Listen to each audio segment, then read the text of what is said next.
I really wanted to start this channel a long time ago, and I just keep putting it off. This is Isaac. He's 4 months old. Hopefully he'll let me get some of this done. And then I have a very large dog here named Phoenix, who might come into the picture now and again. So I've wanted to start this channel for a long time. I believe that God has given me the life He has in order to tell my story. Oh, stop it.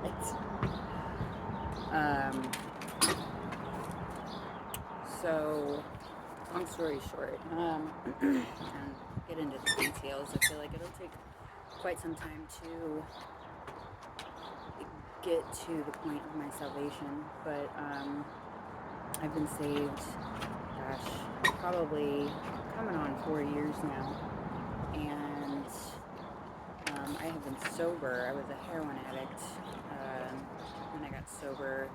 I'm hitting 7 years on March 15th of this year, 2025. But yeah, I wasn't saved the whole time. I think that God has been trying to get to me for a really long time, and anyway, yeah, about 4 years ago, finally opened up my ears and listened to Him, and just wanted to tell my story a little bit and see how this went. Alright, get out of here. So, let's see, I guess I wanted to start with my childhood. For the most part, I feel like my childhood was pretty normal, especially for my generation. My parents got divorced, which that's why it's normal for that generation. And I think it's even worse now, the divorce rates. But I grew up in a two-parent household until I was about 6 years old, and my parents got divorced. That same year, my grandma passed away. My grandma on my mom's side, she passed away from alcoholism. So 6 years old was not a great year for me, and I think it really set in motion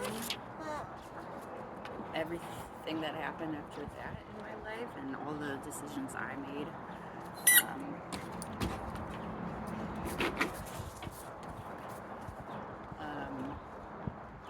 But I can remember, I mean, now that I'm saved, like, I know it's spiritual warfare, but I struggled a lot at that age. From like age 6 or 7, I mean, I clearly remember telling my mom that I did not want to be alive anymore. I didn't know what suicide meant, but I just knew that I didn't want to be here. So,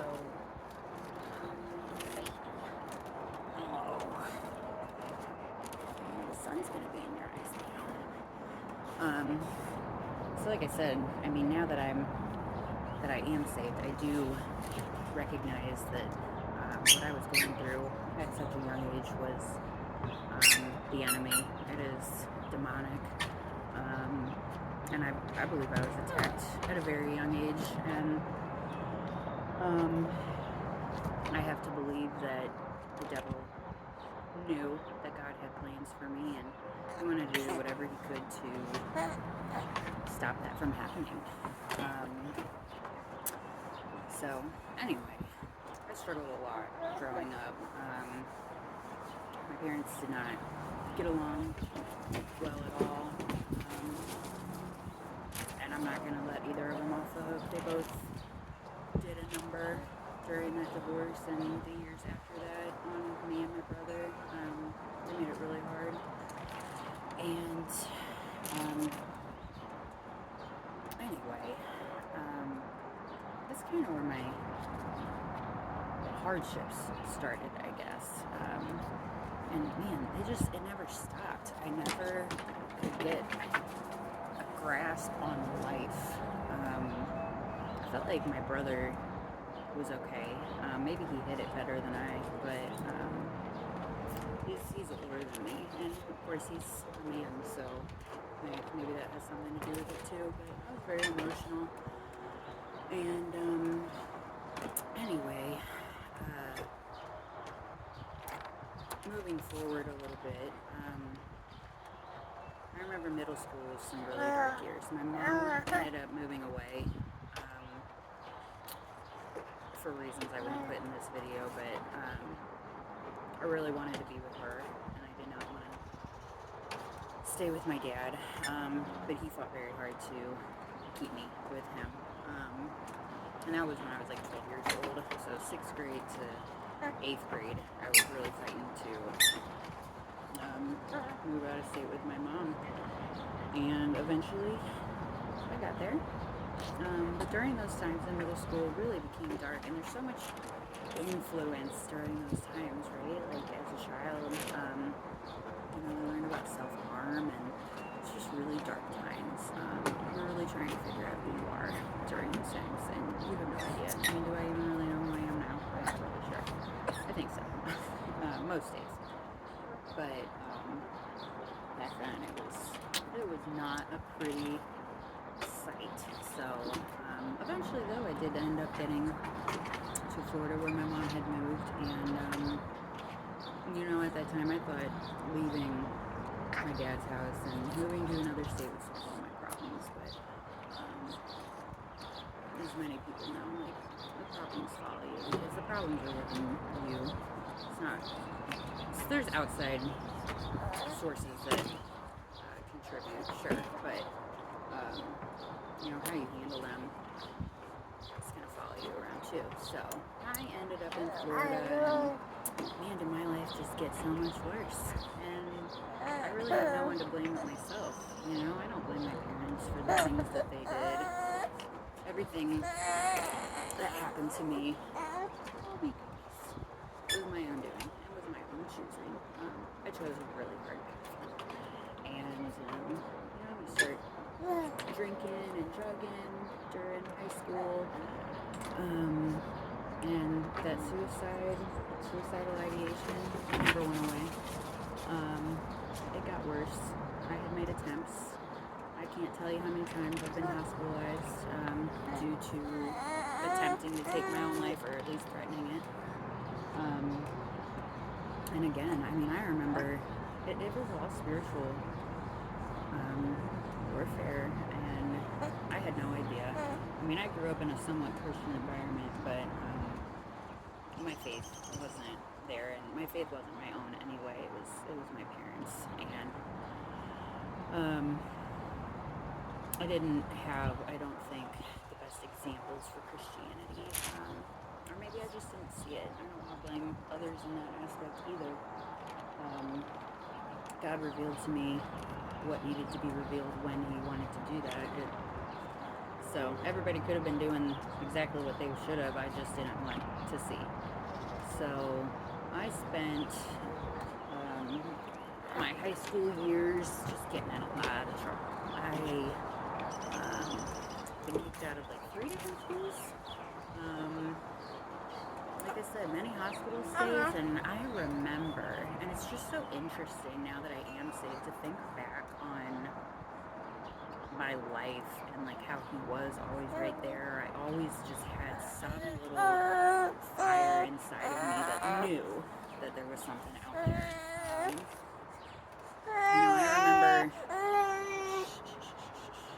I remember getting on the floor of my room sometime in high school and just praying to God. Like, I felt possessed, and that's the word I knew, and that's how I felt.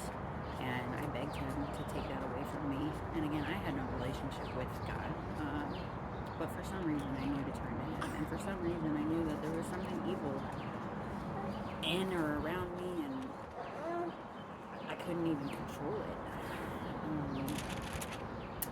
And another funny story that I always tell, because it's just telling to me. So people would use Bible papers to smoke, and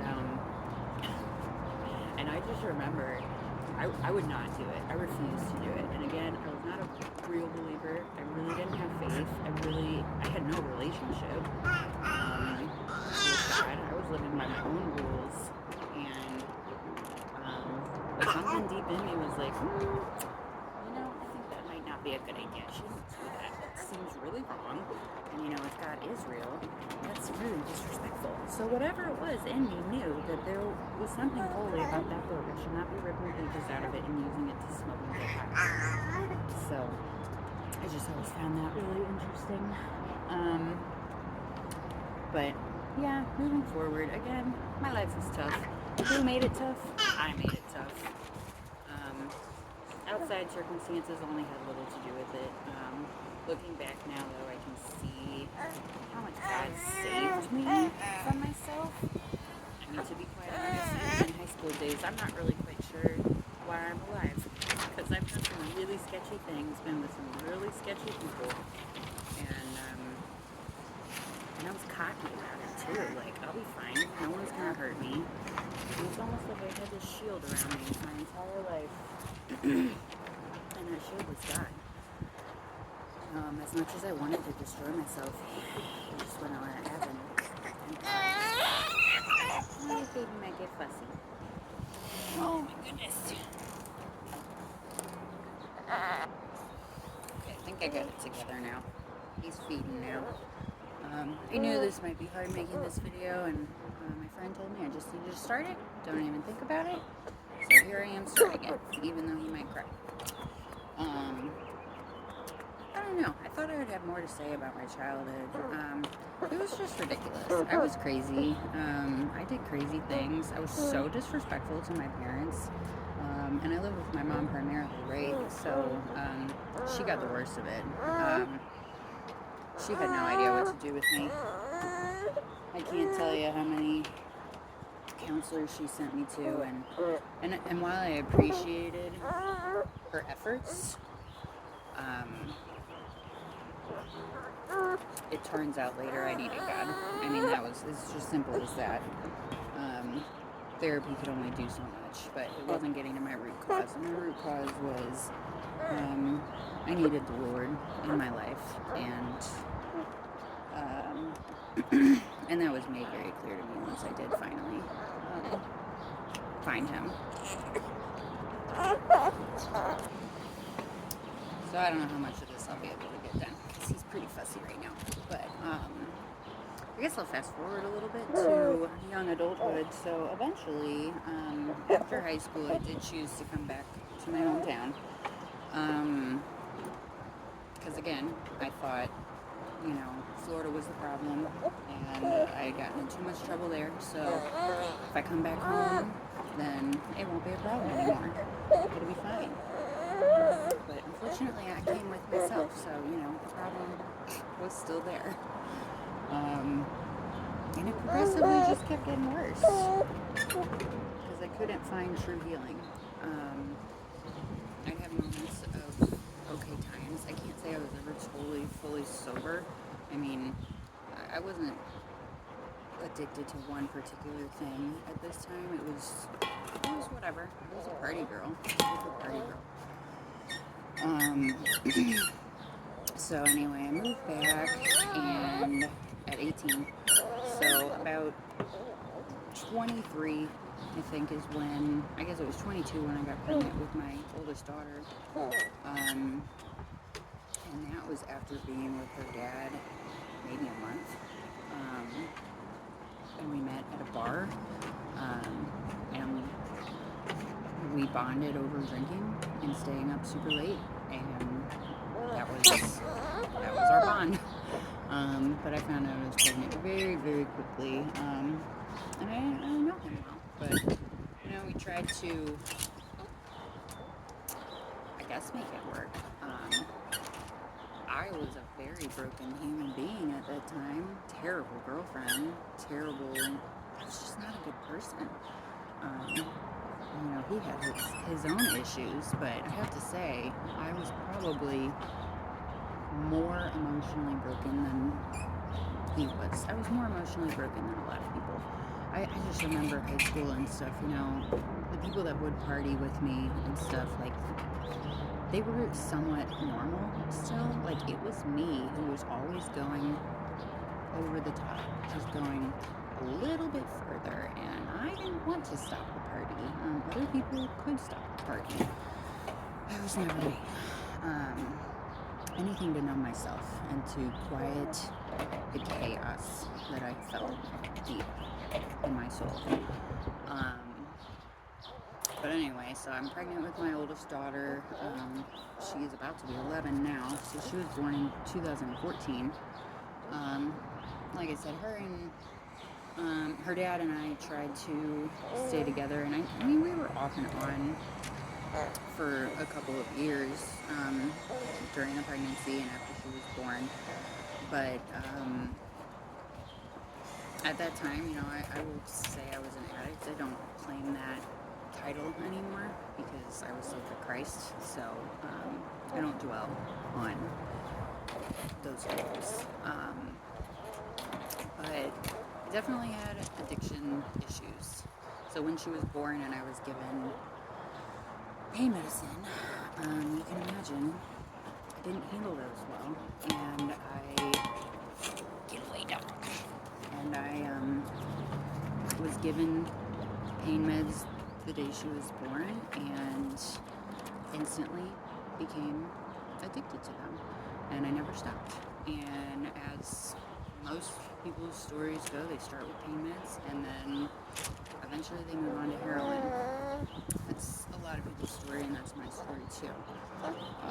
And again, I don't like just doing a little bit of something. I'm going to go all out, and I'm going to completely destroy my life. And this is where my life gets juicy and the story gets juicy. I should probably have a movie, but pain meds never stopped. Eventually that became expensive, right? That is so expensive. I was also able to hold down a job for quite some time. It wasn't pretty. I never had money, but I still showed up for work as long as I had my fix. But eventually, like I said, it's too expensive of a habit. I couldn't continue doing that. So I had a friend from childhood that I knew she did hard drugs. I knew she was familiar with heroin, and I contacted her. It's like, I need that because I can't do pain meds anymore. It's too expensive. You know, instead of admitting that I needed to quit, which I think I tried to at one point, I went into detox for just pain meds, and it didn't last but like a day because the withdrawal symptoms didn't subside after the 7-day detox, so I couldn't function. I couldn't be a mom and be in detox at the same time. So heroin was the next best thing, and that's what I started. And it didn't take long that you start using needles, and man, after that, again, I was able to keep my head above water, but the moment I introduced needles into my life, it was over for me. I drowned. Broke all the time. Me and my daughter's dad were not together, and keep in mind, I also hid a lot of my addiction. Everybody knew there was something wrong with me, but I don't think everybody in their wildest dreams would have thought I was actually doing that. I wasn't raised like that. I mean, my family has their problems, but I was never around that growing up, so it's pretty crazy that I just took a deep dive. You know, I was raised pretty well, and it's like, I didn't want anything to do with that. I wanted the hard route, I swear. It's crazy, but it's just funny because I don't even feel like I know who that person is anymore. I'm so far away from that. It just baffles me that I could possibly do some of the things I've done and become who I became. I was a monster. I was a literal monster. And I believe in possession. I believe in oppression. I believe I was possessed. I would never do the things that I did then, now. Like, that demon has left my life. I'm not ashamed because there is no shame in Christ, but I would be ashamed if I did it now. Like, there's no way. I could never even fathom. I couldn't, you know?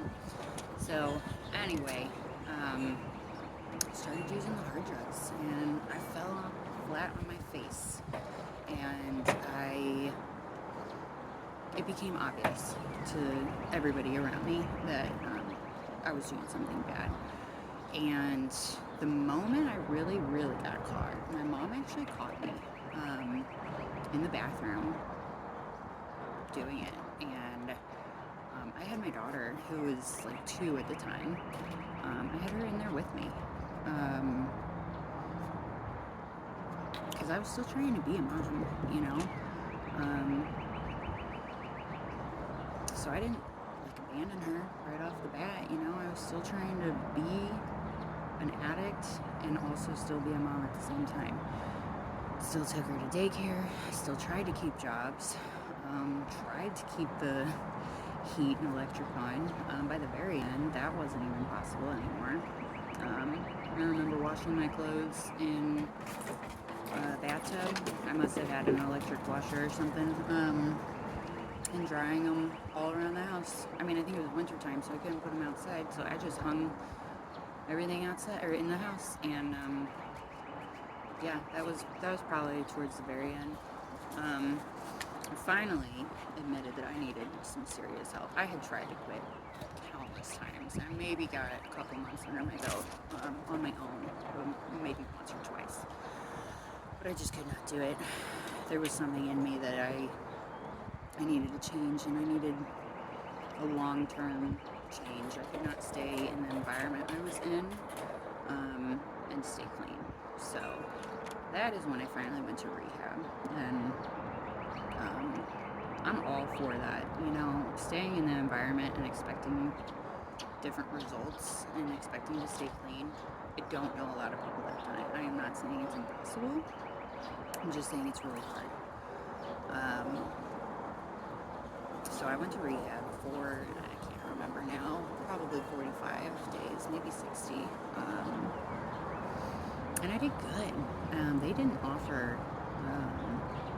medicated treatment, so I wasn't on like Suboxone or methadone. I did it cold turkey. It was hard, but I did it, and I really liked that rehab. It was co-ed, which that's a whole other story and problem that we'll get to. I had a problem with men. So being in co-ed rehab was not very good for me because, okay, so you take the drugs away, but now I want men's attention. And it doesn't have to be sexual necessarily, just give me attention, flirting, whatever. I just wanted to be the center of attention, so that was like my new high. So, lo and behold, I meet my son's father there, not the son. Sorry.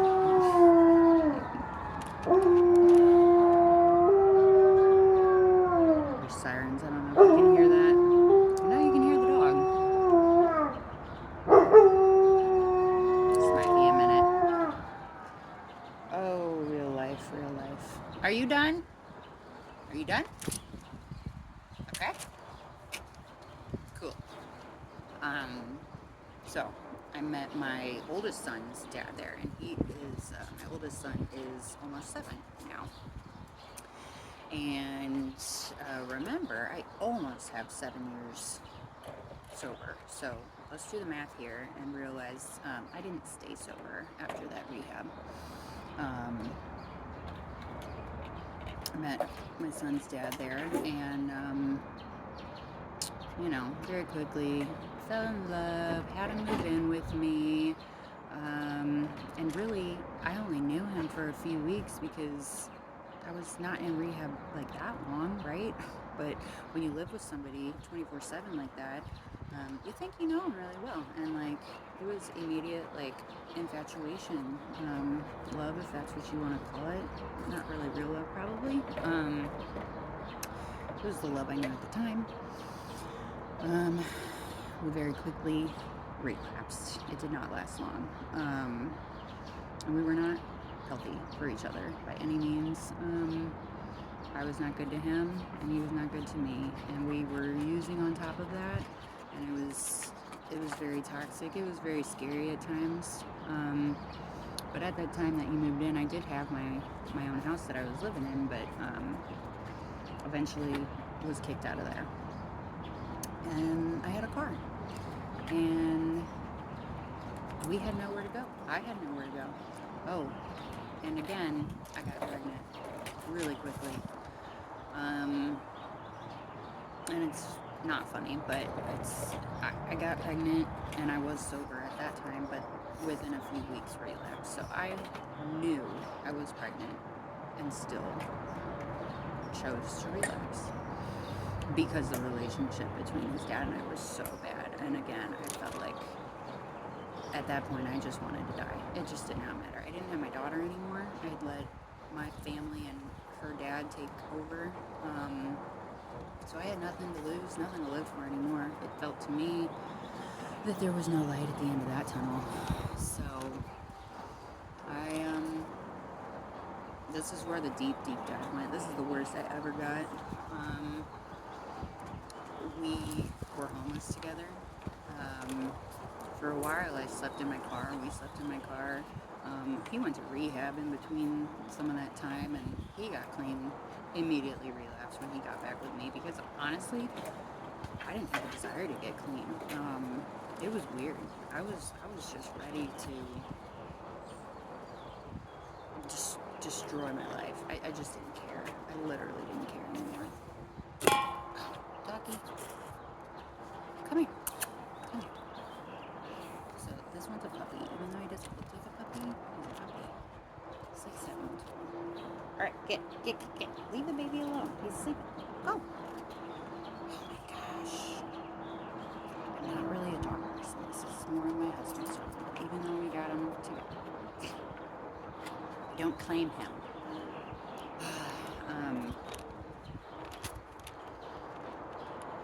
Homeless, living in a car. This was the point where I really started doing anything for money. Everything except for prostituting myself. Honestly, that was the one thing I couldn't ever really get into. I had a lot of heroin addict friends that were girls that did that, and it's not funny again, but at the time it's like, I wish I could do that, because they made a lot of money, right? But something deep in me, I just couldn't do it. I couldn't open myself up like that to people. I couldn't fake anything, and I just did not want to do that. So I resorted to stealing, and not really from people, mostly just from stores. I had all these schemes going down, and that's how we get our money. And eventually, I was stupid enough. I had a pretty brand new car that was paid off by my grandpa, and I decided I could be homeless for real, like on the streets, pregnant. I'd be fine.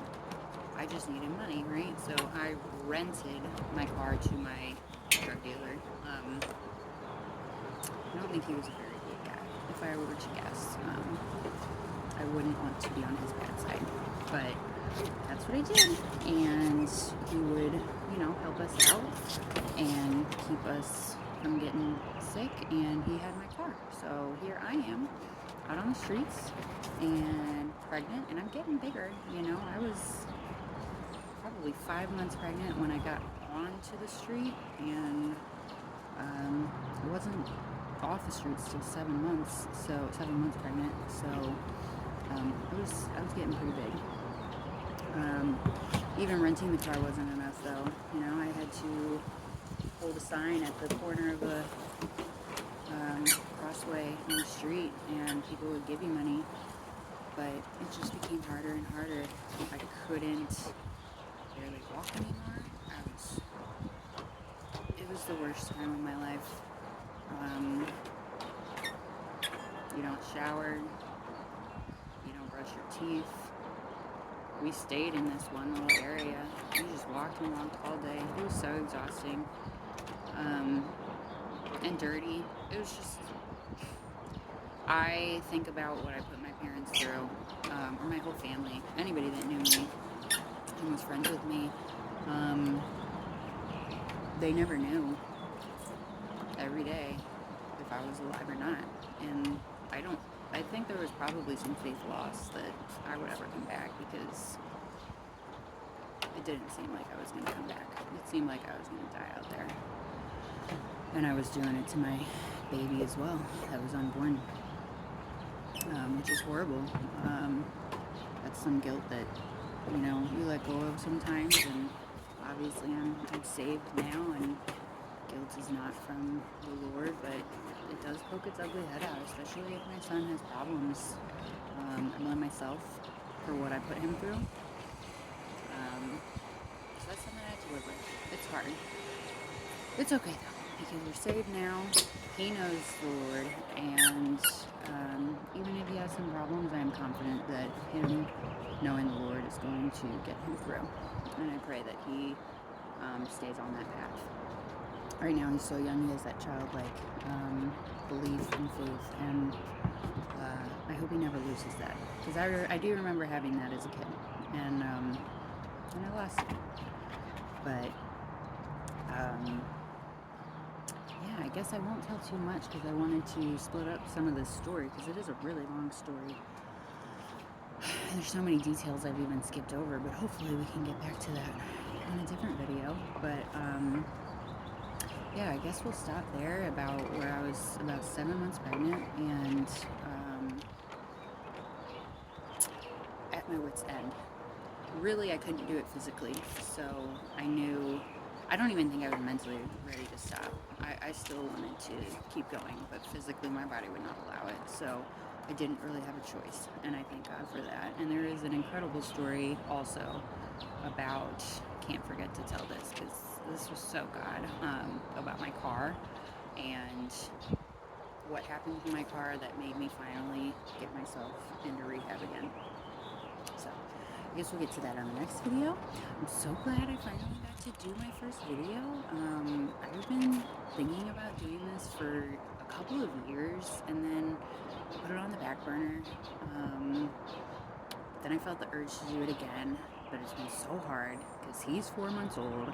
I was working a tiny bit. I own my own business, but that's kind of like not happening now because I can't work. I want to stay home with my baby. This is my last baby, and I didn't get to experience being a stay-at-home mom. I've never been married before. I had a man that really wanted to take care of me, and so this is my chance. I get to stay home with my baby, but that comes with its own challenges too, right? Breastfeeding has been a challenge. Hopefully other people can relate to that. I'm sure I'll get to that at another time. But anyway, I just wanted to start a little video log or podcast, if you want to call it. Nothing fancy, because I am not fancy. I am not tech savvy. I don't know anything. I'm like 33 years old, and I have no idea how to work anything. So I'm tech stupid, and my 10-year-old knows more than I do. I have come to the conclusion that I'm not hip anymore, and that's okay. That's okay. But yeah, I've been holding on to this idea for a little bit, and I feel like I have a story to tell. I feel like God wants me to tell that story, and hopefully the people that need to see it, they'll see it. So that is my thought.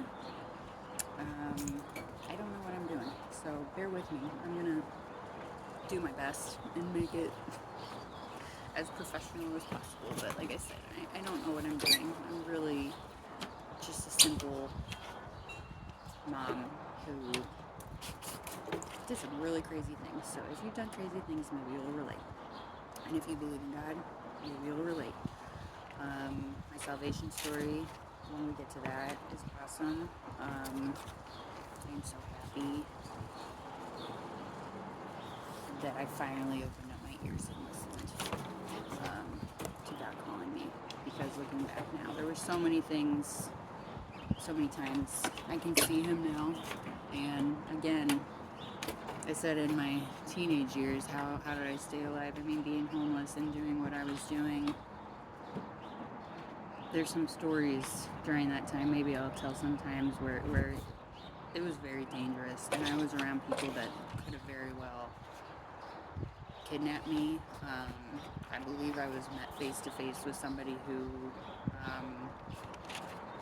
did sex trafficking, and somehow I got out of that. I was almost kidnapped by an Uber driver. Maybe not kidnapped, but he had ill intentions, I do know that. And I ran out of that car at like a stoplight. I just don't understand.